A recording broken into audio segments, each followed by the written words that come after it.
కోల్కతా జరిగిన ఈ పరిణామంపై తృణమూల్ కాంగ్రెస్ పార్టీ భగ్గుమంది. పార్టీ ఐటీ విభాగాధిపతిగా ఉన్న జైన్ను ఐటీ విభాగాధిపతి ఇన్ఫర్మేషన్ ఏదైతే ఉందో ఐటీ రిటర్న్స్ సంబంధించి ఏదైతే ఉందో ఆల్మోస్ట్ ఆల్ ఆడిటర్ దానికి సంబంధించిన ఏదైతే ఉన్నారో విభాగాధిపతిగా ఉన్న జైన్ను కేంద్ర సర్కార్ కావాలని లక్ష్యంగా చేసుకుందని మమతా బెనర్జీ విరుచుకుపడ్డారు. సోదాల సమాచారం తెలియగానే ఆమె జైన్ నివాసానికి వెళ్ళి ఈడీ వర్గాలు ఎదుట నిరసన తెలిపారు.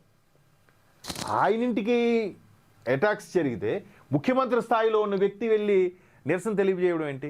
ఇప్పుడు ఒకప్పుడు ఎలా ఉండేదంటే ఎవడైనా స్కామ్ చేసినా ఎవడైనా బ్లాక్ మనీని దాచిపెట్టిన వాటిని దానికి సంబంధించిన అకౌంటెంటో ఆ కంపెనీకి సంబంధించిన ఆడిటర్లు వాళ్ళు నందిని పంది, పందిని నంది, తిమ్మిని బమ్మి, బమ్మిని తిమ్మి చేసి ఏదో ఒకటి సెట్టింగ్ చేసేసి వాళ్ళు ఇది 10 పైసలు మిగిలింది, పావలా మిగిలింది అన్నట్టు చూపించేవారు.